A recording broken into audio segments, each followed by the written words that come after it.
Hey, it's me, Rob Ryan. I am back with another really fascinating conversation with an incredible entrepreneurial thinker joining me from Querétaro in Mexico. And we were talking about all things solar. And I asked the first question right out of the gate, like, why on earth, in a world where gas prices are high and ever higher, where our utilities in our homes and our apartments and our commercial buildings are rising and utility companies are charging increasing rates and for poor coverage, like, why in that world is everyone and every building in every place not powered by solar? And we dove into that with Andres Friedman from Solfium, Mexican-based company that is basically built this really unique marketplace model around managing and delivering high quality, predictable, sustainable, high growth solar capabilities to commercial operations, big corporates, and residential across Mexico and eventually Latin America and the world. Solfium, a really exciting concept company, well-funded by some incredible investors that we are friends with in Mexico and elsewhere around the world. And Andres brings just this lifetime of corporate experience inside of Bombardier, which is one of the world's largest aerospace manufacturing companies. And he has managed to take his nature as an entrepreneurial thinker, I knew he was one, and deliver it into his role as CEO and co-founder of Solfium as an entrepreneur. And they're crushing it. And so you're going to want to enjoy this. If you're fascinated by clean, green technology in the future, you're going to want to understand this. If you're trying to understand how to build clean climate tech solution companies in Latin America or Mexico specifically, you're going to enjoy this conversation. At the end of the day, I always just hope that you enjoy it as much as Andres and I did making it for you.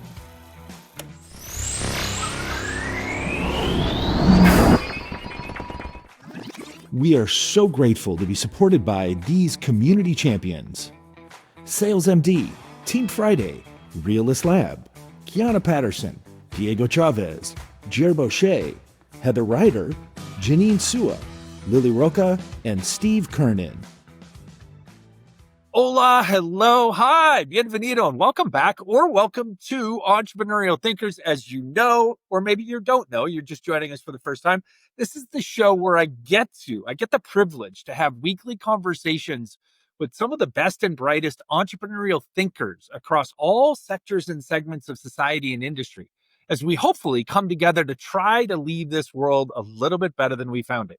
In that pursuit, I'm very excited. I'm very honored as well to be joined today by our guest, Andres Friedman. And Andres is the co-founder and CEO of a company called Solfium, which he's going to tell us all about as we dive into this. But first, I want to tell you about him before we meet him. Andres is one of the rare minds that is building not just companies, but industries. From the corridors of Bombardier, one of the world's largest aerospace companies, to the sun-powered future of Latin America, Andres Friedman has turned 20 plus years of global executive experience into a bold new mission to accelerate the adoption of solar energy through innovation, impact, and simplicity. He's the co-founder and CEO, as I said, of a company called Solfium. That company's not just installing solar panels, though. They're reimagining how we experience energy. In an industry, frankly, notorious for kind of dubious claims and spotty service and limited adoption outside of maybe big, huge markets like the US or China, his team is truly revolutionizing the customer experience and powering a clean energy revolution right from your phone, from your laptop, or from your rooftop. He's been named one of Forbes' 30 Promesas, is an Endeavor entrepreneur, a Latitude fellow, and a relentless builder of future-proof solutions. Born in Uruguay, where, by the way, whole side conversation we could have about Uruguay, where I just helped a former client and friend move this last week with some relationships, but shaped by Canada and rooted in Mexico. Boy, this is a commercial for North America right here today, right? Andres is proof talent that talent knows no bounds and that opportunity isn't always evenly distributed, right? He's showing us that sustainability, technology, and business can and must work together. And so today we're going to go beyond solar panels and policies. We're going to talk about belief, leadership, reinvention, and why, frankly, the sun might be the most underrated business partner of the 21st century. Welcome to Entrepreneurial Thinkers, Andres. It is awesome to have you today. Likewise, Rob. Thanks for the invitation. Very excited for the conversation today. No, my pleasure. All right, so I'm going to hit you. This is going to be an ironic question if you think back to some of our pre-show conversations that we had in trying to set this up. There was something about something that I sent you. I think it was the preview clip that you responded to me and you said, oh man, I like that. I like these 4 whys. So since you liked that so much, I'm going to flip that right on you today to get us started. I'm going to say, why you and why this? Well, that's quite a question to start, Rob. I mean, the short version is I think the stars aligned for me with my co-founders to start Solfium. I think our experience and it complemented each other, and it was at the right time in our careers, and so we really the conversations that led to Solfium happened. It started not in a garage in Silicon Valley, but it was in a restaurant in Mexico, in Querétaro. And it started in an idea that turned into a napkin, that turned into a PowerPoint, that turned into a business. So yeah, we'll be talking more about the story, but it was just at the right time, at the right place.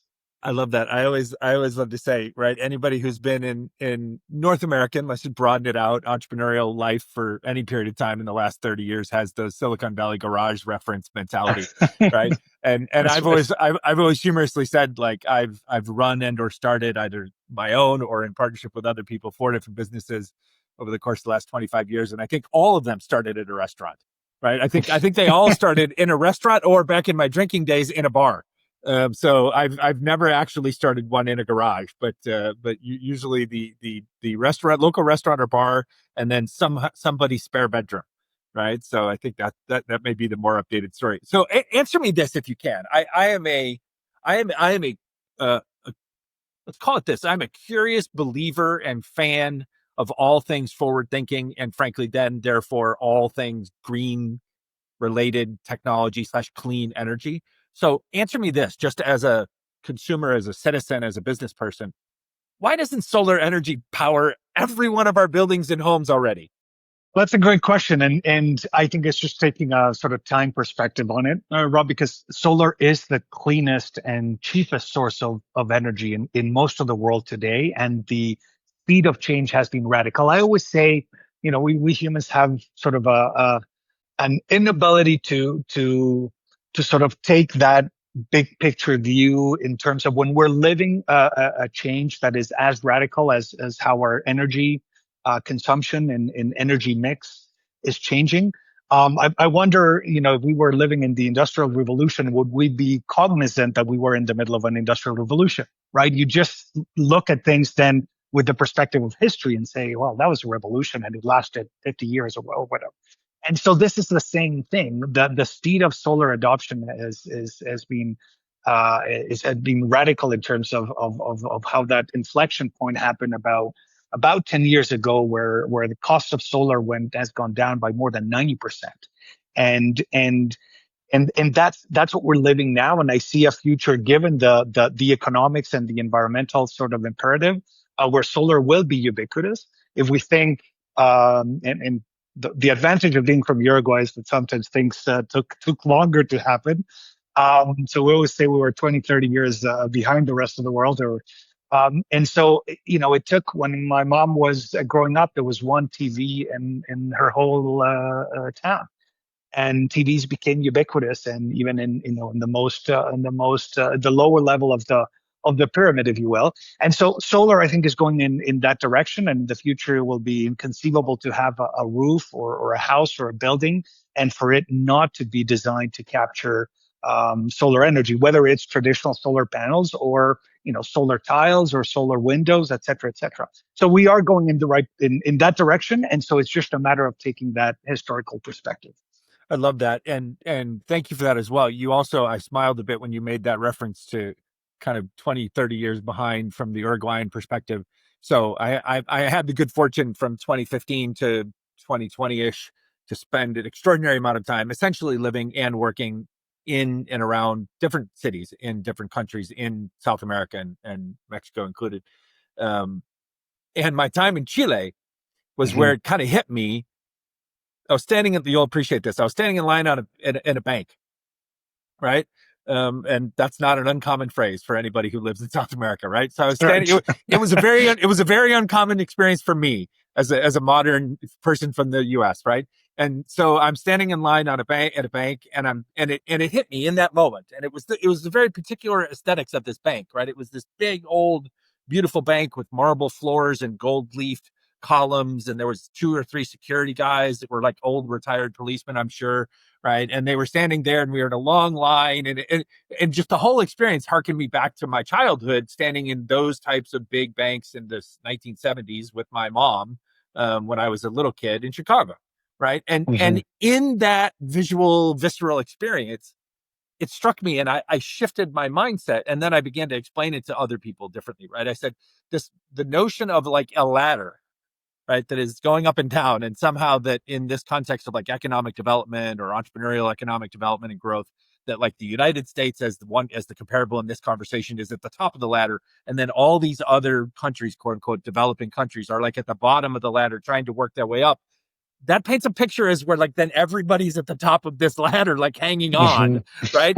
And in that visceral moment, to your point, and I'm only belaboring this story. Our listeners hear stories from me all the time, so they're used to this.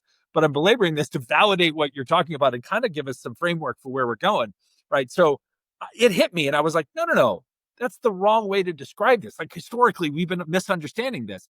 It's a flat like time spectrum, right? It's just a flat time spectrum. It's more like being on a railroad track. And right. in this context, in my example, the United States just happens to be further along ahead on the railroad track. So we're on the same track. One is just further ahead than the other. And then also, by the way, right. what can happen on a railroad track that can't happen on a ladder, which eventually ends and stops at a top point, is that you can surpass people on a railroad track.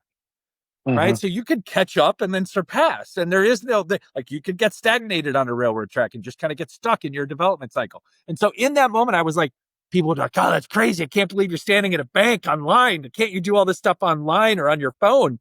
And I was like, well, they just did roll out an app, right? So they are going to bring their customers forward. I'm just happened to catch them at this moment in time where you still kind of have to do both because the app is not a reliable mechanism of service, right? And so it was like this realization. And so I love that you're describing to us now when I say like, this is silly. I don't understand. We have the technology. Why don't we all have solar, right? And what you're explaining to me is like, we're getting there. And we're all different countries, different markets. We're all getting there on this railroad track metaphor of mine at a different pace. But ultimately, right. we're all inevitably heading on the same direction of where this track is going, if I'm hearing you correctly.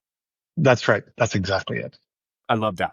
Thank you for that. And thank you for indulging my crazy Chilean bank story. I will never forget that experience. It resonated with me. So I will never forget that experience. I've never stood in a bank line in Uruguay. I've just hung out in really, really enjoyable places in Uruguay. But I definitely have stood in too many bank lines in those places. All right, so let's do this. Before we get too deep into some more of the nuances and the philosophy and some of the industrial conversation, let's tell everybody the Solfium story. So this is kind of your commercial about Solfium, and I'll tell you what I'm curious about. As the entrepreneurial junkie, I'm curious about this. Like, what's the business model? Who are its customers? What kind of milestones has the company seen to date? I mean, I saw lots of cool updates about fundraising and those things, but like, what kinds of growth has the company seen to date? And then more importantly, like, kind of where are you going? Where's the company headed? Perfect. So, I'll start with the name because then it will all sort of trickle down from there. So Solfium comes from sol, as you can imagine, from sun in Spanish, and fium is the onomatopoeia in speed, onomatopoeia of speed in Spanish. Right? When people always joke when you are driving and someone passes by, it's like fium, they just drove by you and they let you spinning, right? So the point, the playing of words that we were doing there is to say our mission is to accelerate the adoption of solar. Because as we were saying from the beginning, we know the direction of travel, that's clear. But on the other hand, the imperatives in terms of environmental challenges that we have, solar is the easiest and cheapest and fastest and most profitable way to decarbonize, as we would call it. And so we need to accelerate the adoption of solar if we want to adhere to our goals of mitigating climate change, et cetera, et cetera. So that's where we come from. So now that we know what we want to do, which is to accelerate the adoption of solar, then what is the fastest way to do that? And that's where we've chosen a model of working with companies to decarbonize their value chain with solar. And what do we mean by that? It's bringing solar to their entire ecosystem, suppliers, distributors, even employee homes, and their own facilities. So we're talking the value chain. And why are focused on value chains? For two reasons. It is the biggest part, the biggest challenge for companies when they talk about their decarbonization goals.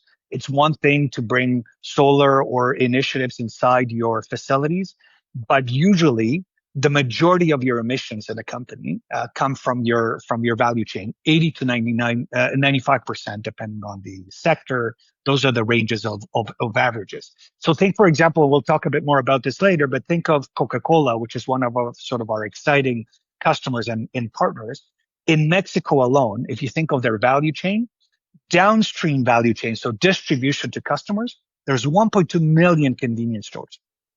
Right. So that's part of the value chain of Coca-Cola. Every time you drink a beloved Coke, OXXO, our beloved OXXO chains. that's right. All over Well, Mexico. the interesting part, Rob, is OXXO, which you would see in every big city and medium-sized city, is 25,000 of that 1.2 million. And if you add the 7-Elevens and the Asturianos, sort of the chains, I don't have the exact number, but rounding up, maybe it gets to 40,000. So the majority of the 1 point something million convenience stores in Mexico are small mom and pop shops in every road, town, village in Mexico. And that's the challenge for a Coca-Cola. How do you deploy, i.e. install solar in 1.1 plus million independent mom and pop shops? And that's where your emissions are coming from, is all of them have fridges that consume electricity. The majority of the electricity is from the burning of fossil fuels in Mexico. And so that's the type of challenge. It comes from the magnitude and the complexity. And again, that's one sales channel, albeit the biggest one or the largest one, but it is one sales channel. You have obviously then the big chains, et cetera.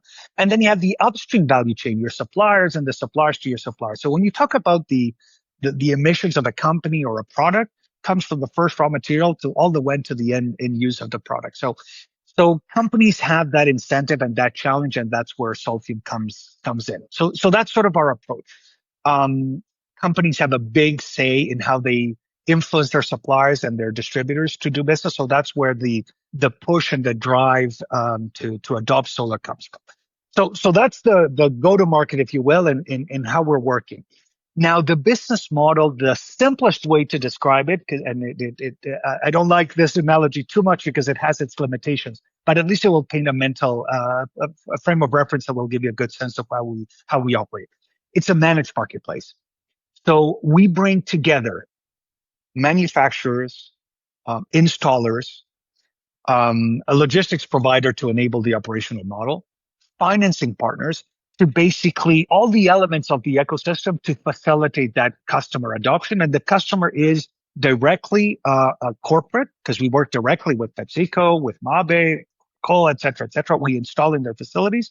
But our customer is also that retail customer, which could be a convenience store. It could be a small supplier of Mabe or one of our automotive customers, et cetera.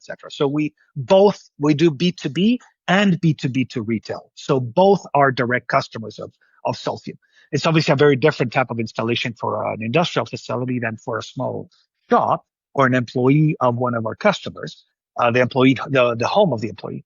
But all that to say that conceptually, the model is always the same. We're bringing all the elements to provide that integrated solution for the customer. We are so grateful to be supported by sponsors like our friends at Haney & Company. You know, we all know that in today's complex financial landscape, having a trusted advisor can make all the difference.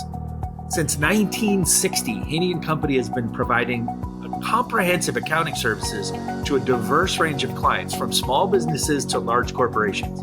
With nearly 400 professionals across 13 locations, they offer services in tax, audit, business consulting, and client advisory. In fact, their commitment to excellence has earned them recognition from Accounting Today and Forbes magazines. At Haney & Company, though, it's not just about balancing books. It's about building lasting relationships based on trust and mutual growth. So visit HaneyCPAs.com, that's HaneyCPAs.com, to learn how they can support your business's financial journey. So one question that immediately comes to light, right? Would it be fair then to make the, Silicon Valley-esque-ish kind of comparison that says, you're the, Airbnb is the biggest hotel company, but doesn't own any hotel rooms. Like, Uber is the biggest taxi company, but doesn't own. So Solfium is my words, not yours, That's right? right. Is a solar energy providing company that doesn't manufacture or have any solar panels and doesn't That's have. right. Okay, all right. Very I love it. insightful. We Okay, not only we don't manufacture, we also don't own inventory. We are right. a tech integrator of all the ecosystem to provide that solution.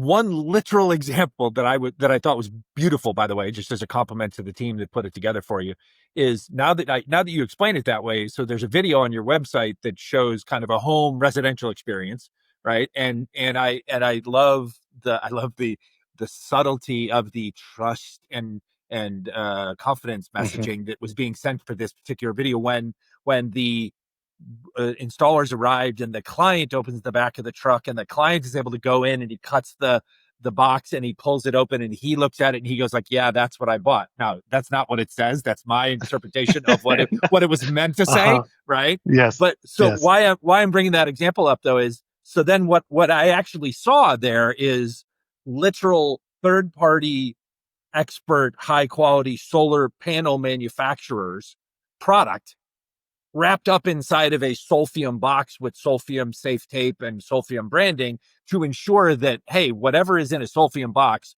is high quality stuff. Like, you can trust us. You don't have to worry about selecting which solar That's panel exactly it. manufacturer from China or Turkey or US, or, it doesn't matter. Like, we've done that due diligence for you in choosing our Exactly. partners. Okay. That's Okay. exactly it. And that's let me sort of compliment to what you said. That was very insightful in terms of our intent. Um, there's two. We're tackling a couple of challenges, and we'll talk more about the challenges in developing the industry. But first of all, a customer doesn't see us as a marketplace. Just first of all, the normal connotation of a marketplace is an Amazon, right? It's an open marketplace. You go in, and a Solfium customer gets an integrated solution, right? Under the hood, there's this element, but managed or controlled marketplace is the key word, because we select premium manufacturers. To your point, we certify, train, and certify those installers, of which there was a ton in a country like Mexico. We call it jokingly Juan Panel. Right, there's a little solar installer everywhere, but as you know, based on your experience, the level of informality in a lot of the trades is very high, and the range of customer experiences you might have is very broad. You can have a great experience, a terrible experience, and everything in between. And there's a lot with that informality comes lack of trust. Sometimes we've heard stories as we were doing our research before we launched Solfium of someone supposedly sold a premium system to someone. There was nothing premium in it. It was Right. used. It was bad quality, et cetera, et cetera. So what we are telling the customer is we're going to bring together. You don't have to choose an installer. We will give them for you. Obviously, you don't have to research on brands. We're giving you that solution, and then it's exactly what you need. And to that, right? So the consumer experience is like, I'm a client or customer of Solfium, right? I'm That's right. or That's right. the corporate. I am a That's client right. partner of Solfium. The That's right. managed marketplace description, which I appreciate, and in the context of this show, is fascinating because there are investors that are listening to the show. There are other entrepreneurs, right? There are executives. That's a great answer to, like, an internal answer to the, like, this is how Yes, we, hey, 100%. hey guys, this is how we do it. Like, That's right. we have collected a marketplace over here of all the pieces and parts, et cetera, components, people, partners, and we manage that. That's literally how we do what we do. That's right. It's under That's the hood. the how we The make the sausage, customer right? Yeah, the customer interface customer is doesn't care. That's right. And the customer interface is through our tech. You saw in the video, the retail customer through Yeah, the app, they will have done their quote, their financing, their coordinate the installation, communicate with the installer if they need to reschedule, whatever. And then post installation, they will have their monitoring of the system, additional products and services, etc. And we have a SaaS for the corporate customer where they integrate the entire value chain. They get to report and certify their emissions reductions, get carbon credits. There's a whole sort of layers of value added that are enabled through the tech. So our customer would never tell a customer, "Oh, Solfium is No, it's just the managed marketplaces for us Yeah. nerds No, right. No, about but it. it is a very apt, very technically correct description, right? That if people were paying attention and then if thoughtful enough to have the kind of conversation you and I are having, right, then they can decipher it all and piece it together. But that's awesome. And give us some context on, from origin story. Thank you for that. Right to like where are we at today? How Milestones big? and How big? How small? Where are we going? perfect. So we started in 2021. We've Mexico. So Solfium incorporated in Canada. And Mexico is our launch market. So the center of gravity of Solfium is here. And you might have seen we have part of our tech team is in Spain. So we operate quite globally. But Mexico is our launch market, and our focus is for now in Latin America.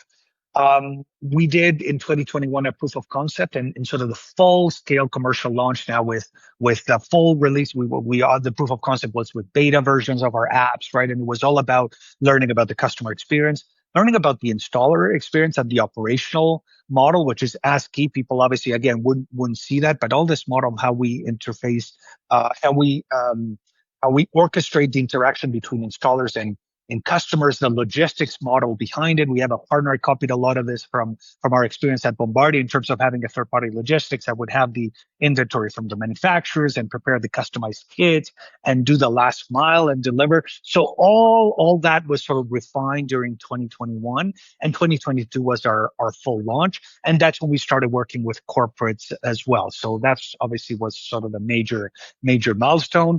We're obviously very proud. Early on, we're able to win PepsiCo as a customer, which is obviously very very important in terms of credibility. If you're going to go and work with corporates, and we've been growing through there. We've been growing about 3x per year, and it's a massive market, which we can talk more about it. There's been significant growth. We raised, as you mentioned, our seed round in 2023. We're now in the middle of our process of our Series A, and we'll have things to share soon. Not That's for the we won't be moment. we won't be Uh, breaking news today. That's no, we okay. can't, unfortunately. But No, uh, that's but okay. uh, but it's just been an exciting period of growth with obviously all the challenges that come with that. Yeah. So let me ask you, right? Thank you for that segue. You're a great podcast guest because you just segued me right to the next question, right? Um, your VC backed company, right? And the thing, and hey, I love you guys, VC. I love you, Redwood guys that are listening to this, right? But also that carries with it a whole set of kind of frankly wild, crazy expectations for growth. And crazy expectations for growth don't always match well with industrial Mhm. kind of heavy and the world you came from or the world that I used to be in when I was a kid, right? Heavy, big corporate enterprise industry stuff, right? That those tend to grow over numbers and scales that are much more reasonable and much more kind of organic and methodical and therefore Yes. acceptable. And in the VC world, some of those numbers don't seem acceptable. So my question is kind of twofold. One is, you know, it, like what kinds of challenges, if any, does that present to you? Like that you now have to scale Solfium in such a way that you have to satisfy this venture capital hunger for wild, crazy growth. Is that a challenge, or maybe it's a challenge that you foresee someday down the road, but it's not a challenge currently? And then the second obvious question is, and you don't have to give a specific number, but you can paint a picture for us, right? Like how much additional capital does Solfium have to raise over how long a period of time to try and meet those crazy growth expectations? I'll start with the second question because it's easier. The good news is the have to raise is not there because we are this year in already in sort of our break even scenario. So now raising capital, to your point, or further raising capital, it's about further investment in tech. It's growth capital. It's not. Awesome. Always happy to. The one question that's always very easy to answer and say, how many months of runway do you have, and how much you need to raise? That I'm never gonna ask you infinite. that. That's Yes. right. No. When an investor asks, I mean, because now I Yeah. can comfortably Sure. say, well, a runway is technically infinite. I don't have any specific runway, and That's the so best it's not. answer. That's the best answer to That's be able to right. give as a That's right. founder, right? That's right. So it took us for almost 4 years to get there, but we're there. Um, To your first question, I think part of the journey when we've raised our capital and you mentioned Redwood with whom we have a great relationship. They're great partners, and we like the mix of investors that we've attracted. We have a climate tech investor from Norway, very much focused on sort of avant-garde, what's the latest climate tech, and it was great validation for us because you mentioned. In one of your podcasts, innovation, and you mentioned it at the no borders at the beginning of our conversation. Right? Innovation happens everywhere, and for them, that they invest in companies that have worldwide potential and that are innovating. That recognition that we didn't just copy, paste, adapt, tropicalize, as they say here, Yeah, right. something that was happening in Europe. This model about integrating value chains is sort of our unique approach, and in all the tech and all the business models about enabling that. So that was recognition about our innovation, which was great. But we've attracted a mix of investors that like our model, like the industry, like the impact. Someone agnostic as Redwood, right? That invests in all sectors, climate tech, etc. But it's also we've learned also that the type of investors that we've attracted, they also understand that we're not a pure SaaS business or a pure we're not a pure AI driven business. So there's strengths and weaknesses of that, relatively speaking. And for example, in other industries, you wouldn't have broken even at our Right. stage, and we No, have sort and of the it sounds like, sorry to interrupt, right? It sounds like you this will be your job, right? Is to continue to manage that understanding and those expectations of those people. And it sounds like you've done a great job. You and your partners have done a great job of, as we would say, picking the right investors, right? So the old proverbial not all money is the that's right, same, and that's right, you've picked not just smart people, but it seems you have also picked people who are um let's call it like value aligned, and they have a mature sensibility about exactly what it is you're building and exactly how long that will play out over. that's right, that's right. And And then that's they really see that important. on the one hand, that's how we've built the business. The advantages of a business like ours is you have um, upfront revenue, which gives you that profitability early on, and it gives you that ability to scale. And you have very robust long-term relationships with customers. You don't have the problem of churn unless you obviously stop doing things well, but you don't have the level of churn that you would have in a SaaS business or other types of businesses. So that mix of upfront and recurring revenue, with recurring revenue sort of piling up and being very resilient over a 25-year period, which is the warranty of the system on the premium systems that we offer, can give you great returns long term. It's just not that crazy, 10x growth in a year. But it's very resilient growth and profitable growth. So at this stage, in this world that we live in, with some investors look for profit, but Yeah. ironically, at the beginning, people were saying, we've got the question is like, you're too early to be No, making no, money. of It's like, course. okay, I'm sorry. Yeah, no, that. So it's By the way, about finding the right yeah, fit. thank you, blitzscaling. Like Yes, you can have 2018, you can have your blitzscaling back. Frankly, that's right. no offense That's right. to the nice guys that wrote the book Blitzscaling. That's All right. right, so I've got a curious question. What's the adoption rate of residential and commercial solar like in Mexico, and then even if you have any other country examples across Latin America? Yeah, there's a good sense of reference. I mean, the level of adoption in Latin America is one of the lowest in the world on average. Where I mean, just around Africa, but I mean, Africa is even a bit higher. North America, U.S., Europe. I'll give you one point of reference. So Germany has 1/5 on average of the level of solar radiation in Mexico. So for an equivalent solar panel your average per year, you will be producing 1/5 of the energy of what that same panel would be in Mexico. Yet the level of adoption is 8 times the level of Mexico. And literally the driver is in Mexico can invest a small system, and a bunch of solar panels will produce a ton of electricity because the solar radiation is high. So the payback is much lower, but still the level of adoption in Germany is much higher.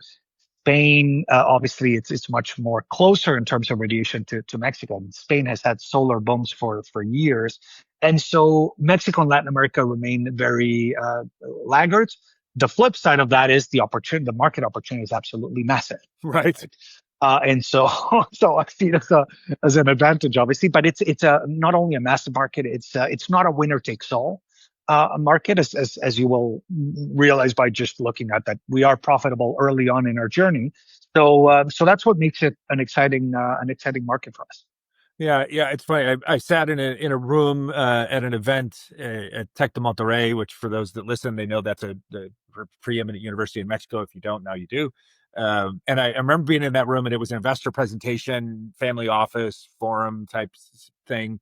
And there's a young guy up on stage, and he was pitching like the vision, right? He saw for commercial development of like solar farms attached to the power grid, as well as expansion of Mhm. residential adoption of solar. I mean, he was painting the future, right? And it was powerful, it was compelling. He had a great energy about him.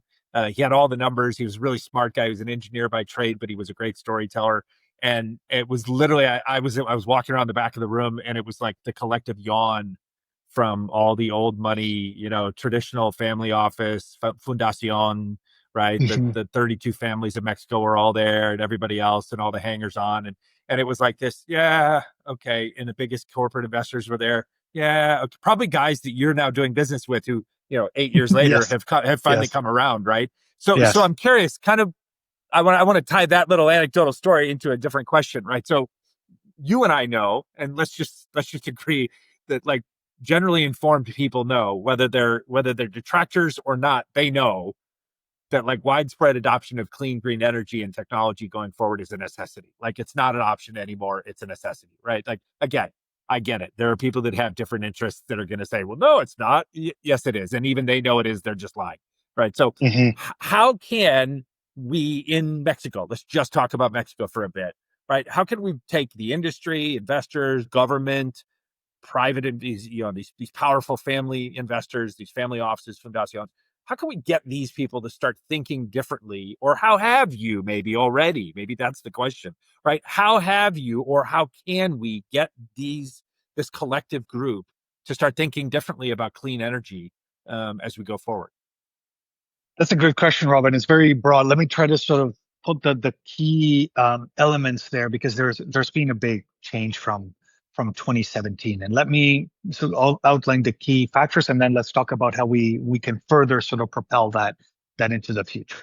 One thing that has changed significantly is the cost of solar, as I was saying. So the costs have kept coming down, and so the payback periods have gotten shorter. And that's why we've started seeing, and I didn't give you a number. I mean, when we started, the level of penetration in solar in Mexico was below 2%. Now, even at the pace that it's increasing, it's still very, very, very, very low. So it's still a almost virgin market. The inflection point came around, I'd say 2021. There was two things that happened at the same time. The previous government of AMLO started limiting the ability of new solar parks, to come into live. And so a lot of companies that were looking for clean energy, which we'll go into a second about the change in mindset, et cetera, sort of rooftop solar became the only game in town. And so the growth of rooftop, combined with the fact that now was very much more accessible in terms of, we're talking payback periods on average of 3 years for companies. And with a tax benefit, it's on average two. We've seen it as low as 1.6 for a company. So we're on average, I mean, every state in the US has obviously different regulations, different incentives. So it varies widely. As far as I know, the average is probably about 8 years. In Canada, it goes from 12 to 25 years. Obviously, there's less radiation and cheaper electricity. There's a lot of hydro in some parts of Canada, etc. In Europe, you're probably around the 8, 9 years of payback on average, but in Mexico now you're in the 2 to 3. Right, so Why? massive change to where What? we Yeah. were. I mean, what an economical advantage and change from, Massive. and as you said, literally just, I mean, I feel like 2017 was yesterday, but it wasn't. It was 8 years ago. And it's been massive. massive change in terms of that cost learning curve and cost curve on industry that brought prices down. Now, the disadvantage of the region, to your point, is high interest rates and higher financing costs. And so that's a limiting factor that obviously increases the payback or makes it less attractive compared to a Europe or a North America, right? But so that's been sort of the first change. I'd say it's more accessible. The second change is, and what we can talk a bit more about the current context in the U.S. and geopolitically and ESG backlash, etc. I'll definitely hit you with a couple of those. All right, but what has changed is companies, the commitments from companies to a net zero, to being carbon neutral, etc. Most of them are real. Okay, most of them are real, and so you see news all the time. Microsoft deploying clean energy with their suppliers or mandating their suppliers.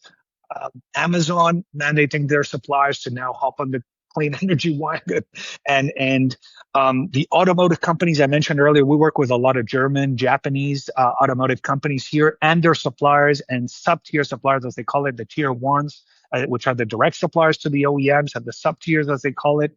They're all adopting clean energy, and I won't say name, but one of our customers, who is a supplier to BMW, they told us they had a contractual requirement to have solar last year, or they would lose that contract. And so that is happening, and that's because of this value chain that we talk about. That trickles down into a Mexico, right? So all these families that we were talking about earlier, many of which raised institutional money in New York or wherever. Those are worldwide trends. And the last sort of factor around regulatory and sort of geopolitical, Europe now has tariffs seems to be the topic of the last few months, right? For some reason. We can't avoid it. I would love to not talk about it in every show, but I'm going to talk about it in a different context. Europe has now a carbon border adjustment mechanism, CBAM, which is really a tariff, for jurisdictions that don't have, or companies that can't demonstrate that they are adhering to CO2 reductions levels equivalent to Europe, and that hits as of 2026. And like you said, that waterfalls down the chain, no matter where the chain is geographically. That's right. So even if you're a small garage in Mexico that's doing calibration of tools, or you're a small process shop doing heat treatment of parts that go in an automotive, or it affects you. So that's what's happening in Mexico. That's what's happening everywhere. And so big companies, to your point, the big sort of incumbents in Mexico, the big companies, they're seeing that. And so that's why this shift has been quite a tectonic shift, and it's been happening over the last few years. It's amazing, and thank you for the insights. I mean, now I'm a pragmatic optimist by nature, and so now you've given me like pragmatic information that has brought me up to speed on something that I witnessed, right? Now almost a decade ago, and now I'm even more optimistic about the future because of how you've explained it.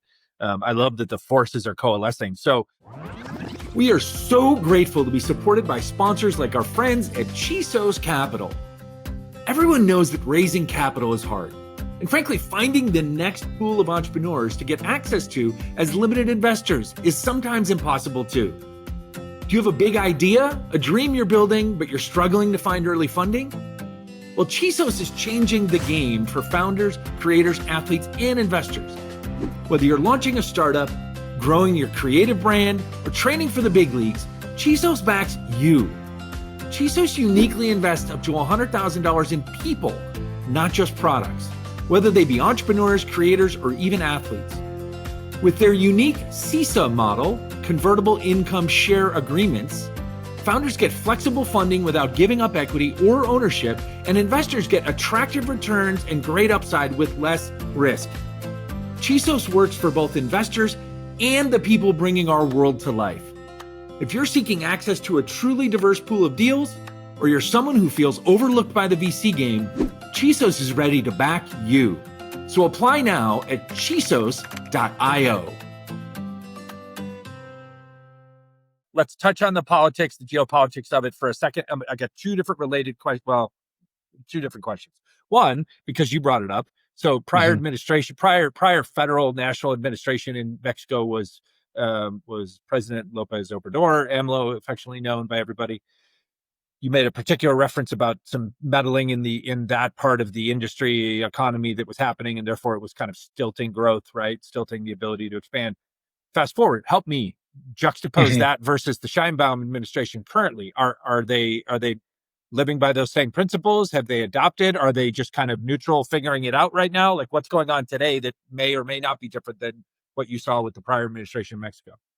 We're seeing a change, and if I were to summarize I will never claim to be speaking on behalf of the industry or on behalf of anyone else other than me, but in my discussions in panels and events with colleagues from the industry, we're all cautiously optimistic in the sense that even though Sheinbaum, as you know, comes from the same party, they're ideologically aligned, et cetera, et cetera. First of all, she has always been more vocal about the importance of renewables. She is a renewable engineer, et cetera. Literally. And so she's already announced some reforms. And the reason why we always say we're cautiously optimistic because they haven't all been approved. They're the details where the devil lies are being worked out. Yeah.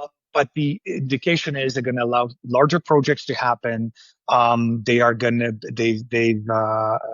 espoused a new regulatory framework about battery storage as well. So the indication is they doubled down on their commitments in terms of Mexico, in terms of their CO2 reduction targets as a country.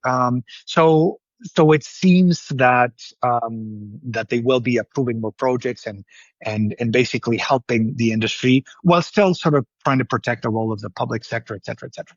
Now, the distinction that is important is the regulatory framework has always been complex for large utility scale or solar parks, as we would know them, versus rooftop solar or distributed generation, as we would call it in the industry.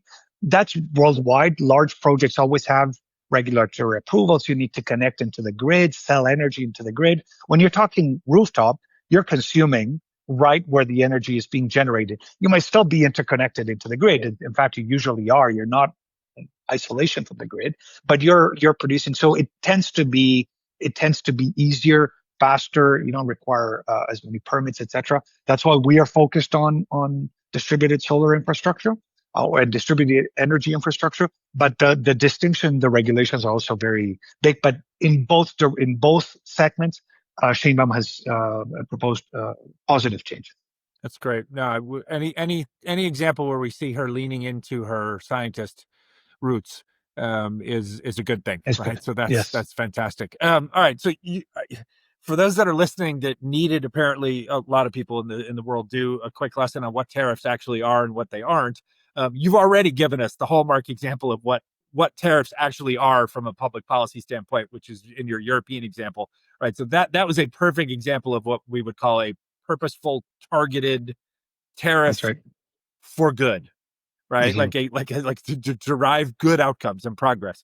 So unlike that, what's going on in the United States is literally made up, fantastical, circus-like, nonsensical, I call it fabricated tariff war. Yes. But regardless of my personal opinions about the nonsensical nature of it, it is a real thing.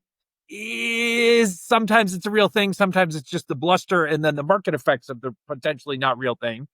So however we want to slice and dice this, how is this fabricated tariff war world that we live in suddenly?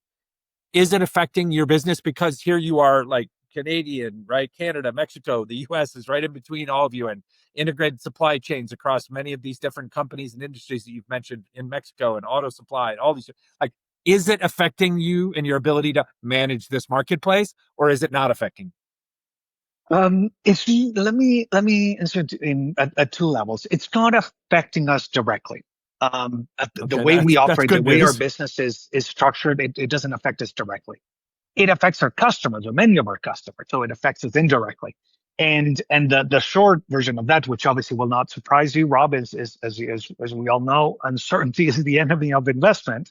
And solar is an investment, like anything. It could be finance, it can be zero money up front, et cetera, but it's still decisions around, where you see the future going. So obviously the uncertainty doesn't help. I think what we've seen is a Q1 where there was just a lot of, to your point, back and forth, whiplash, what's happening, what's not happening.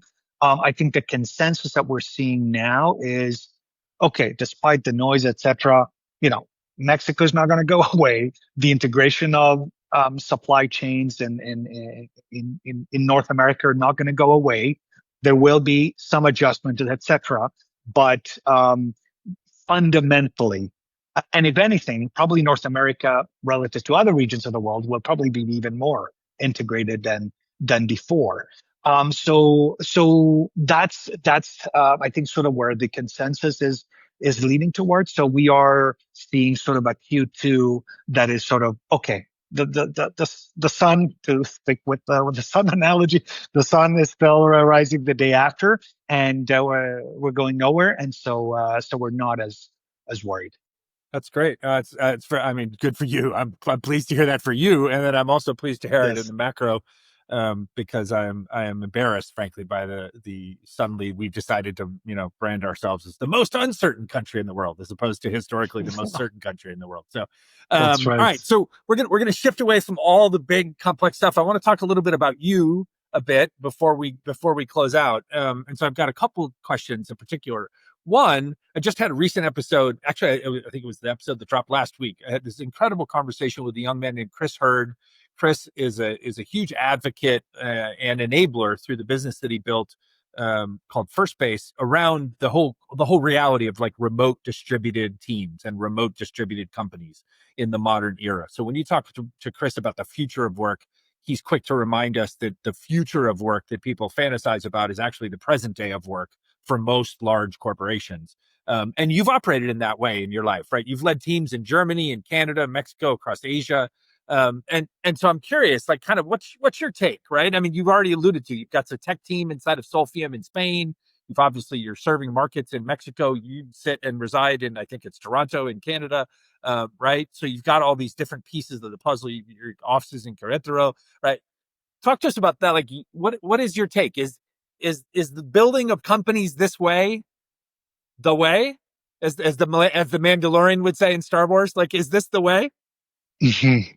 That's a great question. We could obviously have a long discussion about it, and obviously I don't claim to have found the perfect sort of mix or solution. I can share my thoughts obviously, and um I've I would say I've rarely had a face-to-face meeting which I've regretted and said, this could have been, virtual. The quality for me, call me old school, but for me, the quality of an interaction face to face is it leads to a level of conversation that would not happen in a video interaction or a phone call, which tends to be a bit more transactional. It's like what do I need to get done and get it done. And so for problem solving, for sort of deeper discussions, I think face to face is still extremely valuable. Um, the reality is also the advantage of working remotely or having a distributed team is you can get talent. Talent is not just in the city where you live, so it opens up obviously a worldwide pool of talent. So the reality, to your point, I think we are in the future. I think the way we're going to continue to work is where we might be distributed. I do think having face to face meetings is very very helpful. Does it have to be 100% of the time? No, but in the office in Mexico, where I actually reside, I go back and forth, but I reside in Mexico now. We're hybrid. You know, 3 times a week, people come to the office with flexibility, obviously. Some days not necessarily, but that's the general guidance. And the quality of the interactions in person are much easier.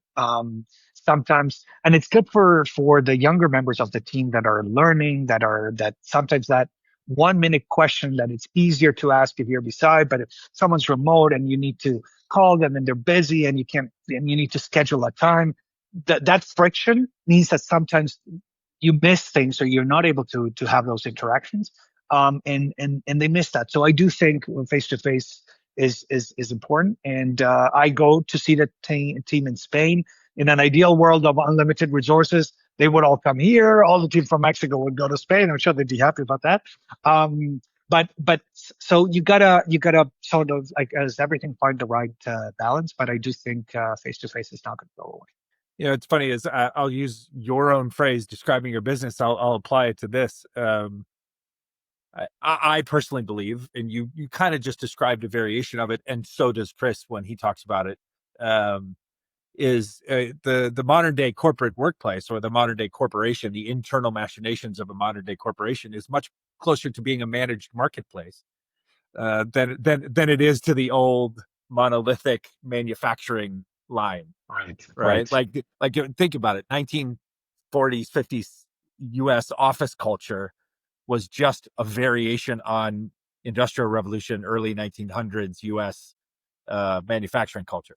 Right. It's just we took people off the manufacturing line and we put them in cubicles and we put them in offices and we commuted them into the city and out of the city. Right. And what you've described in how you guys run your business, your actual business. Right. I would argue that same approach. Like, so you do have in-person you have in-person people in Querétaro, and you have in-person people in Spain, and they're in-personing with each other. Right. That's right. And they're in pods, but from a overall corporate perspective, like you wind up being the one that moves around, right? That has to go and build those relationships, and then, yes, some companies do get to a point where they have resource allocation available that allows them to say, like, okay, and we're getting everybody together for this quarterly or biannual offsite meeting, right? Where now you're all going to get to know each other's quirks and how tall you are and how short you are and all that kind of stuff, right? So I love that, like you said, we are, the future is already, we're living in it. The future is the present. All right. So last question before we get to our closing segment. This is a personal one, just about you and your own journey, right? You went from an executive role. I mean, the most corporate job guy of all time, right? You went from that executive role this is a global company, Bombardier. And you went from doing that, and also then what you did, like managing programs around aircraft manufacturing and aircraft. I mean, I have a brother-in-law who's retired Air Force, who once he retired, he went to work for Lockheed, and he's worked in that space for decades since then. And so I have a weird sensitivity to, like, how complex that stuff is, right? I mean, so, like, how did you go from that and to launching a clean tech startup, right? Services managed marketplace company. And not just how did you go from that? Like, how did you find yourself on that journey? But punchline me, like, which is harder? Great question. Let me start with an anecdote, Rob, which Please. It's kind of funny. So in my last role, to your point, I did many things at Bombardier, which I ended up being 16 years there, which, not being an aerospace engineer, actually not even being an engineer, it was never planned. It was just great opportunities came up. I moved around countries, different types of roles, and it just sort of happened organically. But in my last role, I was as director of a private jet program at Bombardier. Bombardier had commercial aircraft and private jets, and so obviously, it's glamorous. And I had a few occasions opportunity to fly one of our jets, and in one I flew it to bring it to one of our partners, Rolls-Royce, in Germany. So I flew our large private jet alone. So I had all these nice pictures, and that was my profile, because I was director of the program. That was my profile picture, and I didn't have any good profile picture of myself when I started with Solfium. So that's what I had in my email and in my Outlook, etc. And at one point, someone told me, and I said, "Shit, I can't be a founder in a clean energy startup, and my profile picture is in a private jet." Right. That's it. Put those posts on your TikTok. Don't put that on your. That's right. Like, wait, you're trying to raise money. You've got a private jet. What are you? Right? So that was the whole metamorphosis that I had to go through, to your point. But back to your question. I think there's two things. I was really fortunate to have a career standpoint in an industry and in a company that's extremely complex and fascinating. But having been in very different types of roles, I started in strategy for the business case of a launch a commercial jet. Then I went into supply chain in emerging markets, which obviously knew nothing about supply chain and nothing about manufacturing when I started, doing a lot of work in China and Mexico. Then I moved to Mexico. Bombardier opened a facility here, was able to run one of the facilities, etc. So having changed roles and countries and functions, etc., so it always kept me on that steep learning curve, having to adapt my leadership style. I've went from having a small team and negotiating with suppliers to then when I was running the manufacturing facility, dealing with obviously in a unionized environment, way larger team, hundreds of people, very different. So I've always had to sort of adapt and change. So in terms of leadership, I mean, this was one more change. Now, the what also prepared me for this, and that's why the change was easier than I could have anticipated, is what I realized that in my DNA, if you will, I was always an entrepreneur. I was an entrepreneur at Bombardier. I was fortunate to be able to start projects, which to your point, in a big corporate, it's not a given that you get to start new divisions from zero. But I started those procurement offices in China and this model of decentralizing procurement and supply chain from a centralized corporate in Montreal to an office in China, an office in Morocco, an office in Mexico, etc. Creating that organization, which to your point about the complexity, had to decentralize functions, bring approvals from engineering and quality from corporate to an office in China. People in Montreal is like, no, we're never going to do that. So all the negotiations and the political aspects about doing that, but starting those organizations, running this aircraft program, it was a new jet. So I've always been able to start new projects or divisions or departments, and so that ability to turn sort of a PowerPoint, because I was literally my project for these offices and these programs were PowerPoints, and they became reality at Bombardier. Sort of prepared me in a way for Solfium.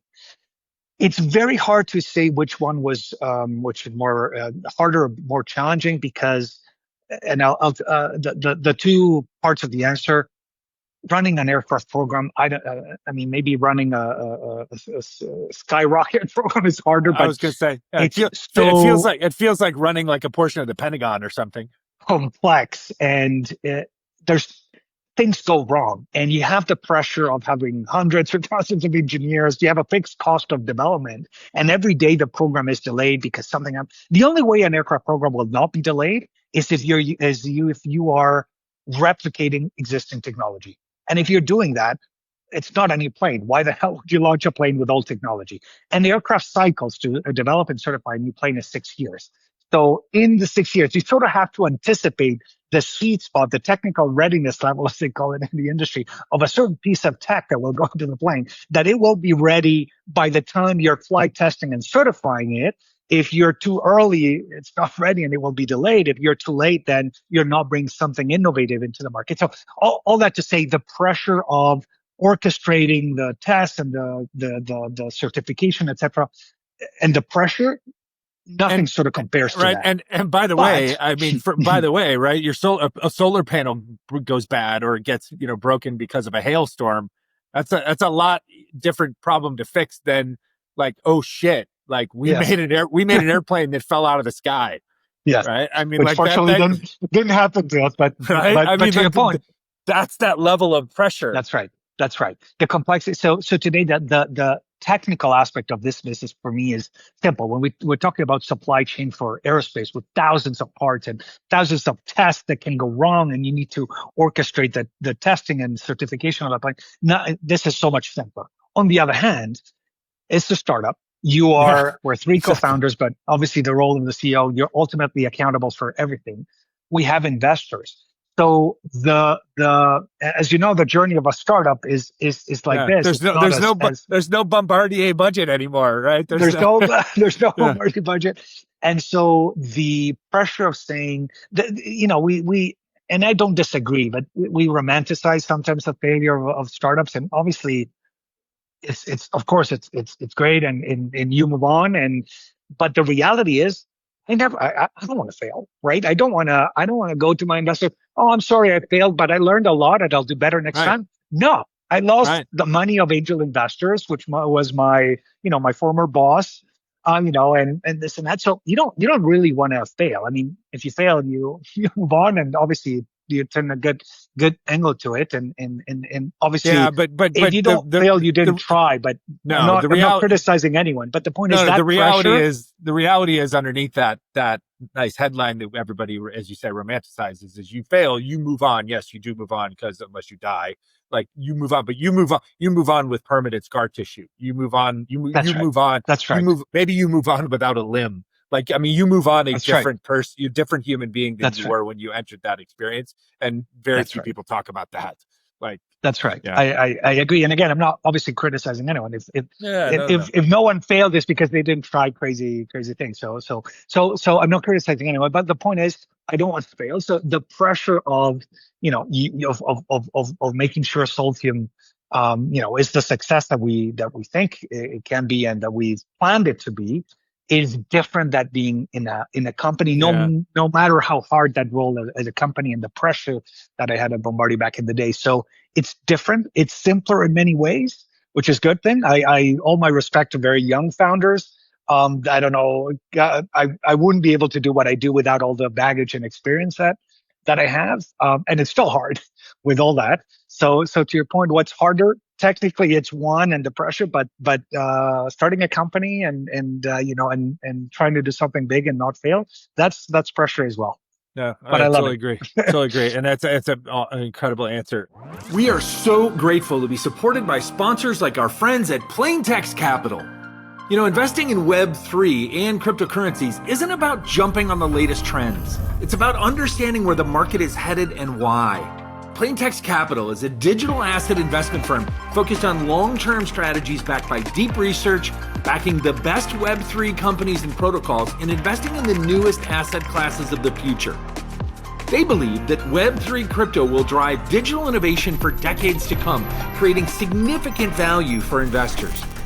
In fact, their team of highly skilled professionals work with institutions and serious individual investors who want clarity in a space full of hype and noise. So if you're looking to cut through the chaos and invest with purpose, Plain Text Capital brings a disciplined, high-conviction approach to investing. You can learn more and meet the team at plaintextcapital.com.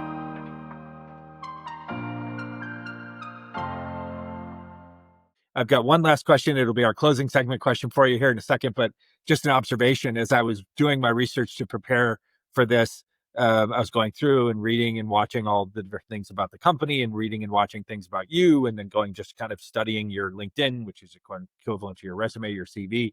And as I saw some of the different evolutions and the job titles and the responsibilities on the LinkedIn, I thought to myself, and you just completely validated it with that answer, is what I suspected about you before I met you is exactly what was true during your early stage career, which is that you are and always have been an entrepreneurial thinker, right? So now I could say in my own branding and my own exercise of what I'm doing out here in the world is that I am literally trying to synthesize and simplify the understanding of the power that people have into this simpler phrase. And I'm essentially just kind of eschewing the historical attempt by corporate world to create a nonsense word, which was entrepreneur, right? And I'm broadening it out and saying that in truth, what it is that there are people inside of large organizations of all different types that are natively or experientially entrepreneurial thinkers. And then they apply those skills and those curiosities and those experiences into, sometimes it's the growth of something internally, sometimes it's something in the community, sometimes it's something external. Absolutely agree. And you obviously were that, which yeah, I mean, it jumped off even before you said it to me today. I read it, I was like, interesting. But if you had asked me 10 years ago, right, if you were going to be an entrepreneur, no, I would have said no. And that's also an important distinction. Right. And that's an important distinction as well, though, because when I say entrepreneurial thinkers, right, I mean, I've interviewed politicians. I will interview one of the most prominent powerful city council people here in Los Angeles. She's an entrepreneurial thinker because of the way she approaches her opportunity to lead and to shape policy and what, right. But if you would have asked, if you were to ask her, would she leave office, go become an entrepreneur? She would laugh me out of the room, right? And the same thing, if I had met you 10 or 15 years ago, yes, you would probably better articulated your path to retirement and a great retirement from Bombardier than you ever would have said you were going to be sitting here having this conversation because you were running a startup raising money from guys like Redwood and Guadalajara. right? Like Hmm. I mean, so again, there's such a nuance, but we, as we do with words in today's society, we throw away so much, right? And we cheapen the meaning of so many things by watering them down. Yeah, no, you've lived the full spectrum of it, but you were equipped by those experiences to do exactly what you're doing now and do it well, which is awesome. 100%.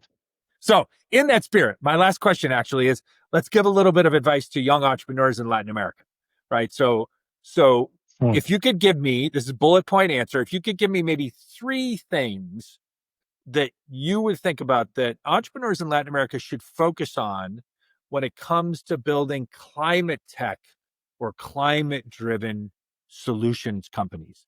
So give me three things that entrepreneurs, that can be young or old, as you alluded to, right? That if they're building climate focused solutions companies in Latin America, what are three things that they have to be paying attention to? The irony is, I would always say, be careful of who you take advice from. So I tend to That's not to okay. try to, I so that think would we probably I be think we my I think first one. we've spent an hour laying out your bona fides. I think you're a credible source. Yeah. Yeah, no, but seriously, I would say it's obviously a challenge to develop these business models because many of them have not been climate tech, contrary to maybe fintech or other industries where it's been proven that it works somewhere else, and you're replicating it and adapting it to Latin America. Climate tech is sort of it's almost happening at the same time. I mean, Europe is a bit more advanced and etc. But the reality is a lot of what we would might be innovating and developing in Latin America hasn't been tried and tested and true in other places. So you have now the risk of investors saying, "Oh, Latin America and the technological risk or the market risk, etc." Plus, are you really going to have adoption? Is the technology going to go in this way or that way? Right. So that additional complexity means you need a lot of conviction, and not just blind conviction, but real conviction that obviously this can work, and you always have to base it on something. You either know the technology really well. I always use the analogy. It's like you're changing jobs. If you're changing jobs, change one or two dimensions at a time. You might change companies, but stay in your same function, right? Or stay in the same geography, but you can't change company and industry and function and geography at the same time, right? You can't go from being an accountant in Los Angeles to being an engineer in Singapore, right? Yeah. In a So different so industry, different company. if So if this is the if thing. maybe one, if I'm hearing it, maybe one point is kind of find a lane, like find your lane, or find a lane where you bring some That's right. verifiable That's right. experiences or some That's right. verifiable confidence That's to right. to a problem that you may have experience with or awareness of, That's right. but in Latin America. That's right. In our Okay. case, for example, my co-founder Juan had been in the solar industry for a while. I had obviously a lot of the experience in program and supply chain, etc. And our third co-founder came from finance in the energy industry. So we had enough experience in Mexico. I had lived here before, etc. So that's that. So what I've seen work is when you have climate is naturally technical, and so you need that technical expertise in the team, in the founding team, usually. And so when co-founders can bring together the business and the market experience and the It's commercial great. experience, but Great also advice. the technical experience, if you're developing a new type of you know technology about packaging, Yeah. creating packaging Could from could could be where, anything. right? Yeah. Could be anything. So that would be one. I do think, obviously, as much as you can, trying to find the right investors, and in climate tech in Latin America, it's challenging. It's a very reduced pool of climate tech investors in Latin America. There's a few that are great, but there are not many. And so if you have to really get investors from other parts of the world, as you did, and then they're all concerned, oh, I love what you're doing, but I know nothing about Latin America. Right. So one, I can't help you, and two, I don't even know the risks. I don't understand it. So it becomes very challenging to raise capital. I would admit it personally. So So you maybe will a have a lot second. of hurdles.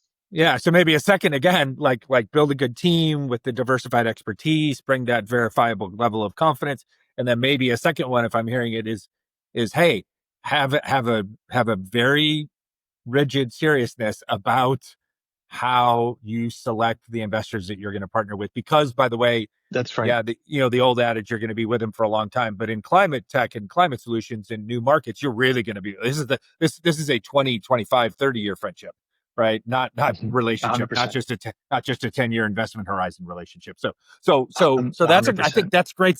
That's a great bit of secondary advice. Like it's like hey guys, yeah, the old adage, like be selective about your investors. Let me tell you, in these industries, in climate tech, in Latin America, be very selective about your investors. Because when you have an investor that doesn't understand your business, then the relationship is not as easy because their expectations are misaligned or not met, and so the relationship can become testy.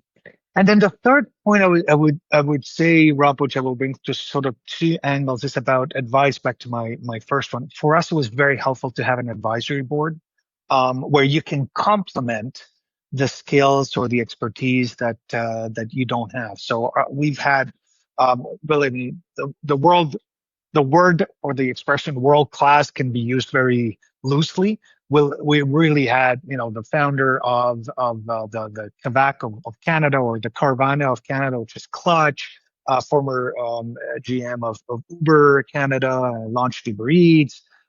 Canada was a pilot for Uber Eats worldwide, by the way, in Toronto. So Toronto experience in terms of platforms and tech and fundraising. We've had people that had from Mexico that had sort of the regulatory and the market understanding. We really sort of complemented our skill set with advisors. But even then, every time you're making decisions, you have to take advice. But ultimately, it comes down to you, because you're really going to get a lot of contradictory advice. And the second angle I was going to bring to this piece of advice, redundantly, is investors will also give you feedback. Some of it will be harsh. Some of it is good. Some of it is really not good advice. So you obviously can't adapt your business to investors. It's find the right investors for your business. But also sometimes, as you're going to be learning things, and some investors' feedback will actually be useful. So um, all that to say, having advisors to sort of complement your perspective, and to complement or to protect you from blind spots, but also be open to investor advice, but don't take it too seriously. They know Yeah. a few things, but they don't obviously know your business. They don't know the segment of areas. So don't just take all the advice, synthesize it, and make as best as you can the right call about what advice to take and what advice to ignore. You stole my thunder. Usually I'm the guy on my show who gets to remind all our investor friends that they're not omnipotent or omniscient. But thank you for doing that. I'll put that on you on this one. Hey, I got to tell you, this conversation was an absolute blast. Really enjoyed it. I thoroughly enjoyed it. You not only validated what I suspected about you from reading your history in preparation, which is that you are Right. indeed absolutely an entrepreneurial thinker. But you also taught me a lot about the very specific progress that has happened in the clean energy, and specifically in solar in Mexico and Latin America just in this last decade. I mean, that's incredibly Yes, important, sir. because I think it's easy, especially, when we live in this world where I like to say sometimes in 2025, it's like we're just on the other side of that global kind of unexpected intermission that we had in 2020 to like 2022. When you're just on this side of the intermission, a lot of the things that happened right before the intermission, 2016 through 2020, feel like it just happened, right? And Yes. in truth, that's a lot of time between then and now. And the market has clearly evolved. So you gave us so much specific insight. And just as a fan of all things forward looking, as I said in the very beginning, my own bias is that I want to see a Solfium managed marketplace model just like explode with success. So I'm grateful for the insights into just the journey of you and personally, but also of the company, because I get it. Like as a business guy, I get it, and I see why the investors that I know that invested in you did. And I hope that all the investors that you need in the next last fundraising that you need to do, because you're already heading in the right direction. I hope that those guys or gals will get it as well, because it is obviously a path for this type of increased adoption to be accelerated, as you said in your own description of your own company. Like you're an acceleration force, and that is the sole theme, right? As I learned from your story, which is beautiful. So awesome. Thank you so much, buddy. I really Good. appreciate it. It was How a pleasure. can people connect with or find or follow the website, the company, you individually, however you'd like to present it? Yeah, fortunately, we have a bit of a unique name, so it'll be easier to find us. Solfium.com is our website. LinkedIn is probably our most active sort of communication tool. We are also on Facebook and Instagram, although I never check. I'm not a big social media guy. But LinkedIn is where we're most active, and yeah, that's probably the easiest way to get in touch with me as well, if anyone wants to. And Rob, it's been a great pleasure. Enjoyed the conversation. Mine as well. What a wonderful way to spend a Friday afternoon. Thank you. Well, I hope you enjoyed that episode as much as I did recording it. As always, we thank you so much for listening and watching. Today's show was recorded here in Los Angeles and produced by the incomparable Deanna Bernal in Mexico City. You know, we can only grow this show by you listening and sharing the show with friends. So please find, like, follow, subscribe, and share our audio-only show on Spotify, Apple, or via any other popular podcasting platforms, as well as find the video version of our show now available on our YouTube channel over at Entrepreneurial Thinkers. And of course, you can follow along on our various social media platforms for fun and informative clips and content at Entrepreneurial Thinkers, wherever you can find us. And if you'd like to connect with me, you can find me at I Am Rob Ryan on just about any social media platform. Gracias, thank you, and have an awesome day.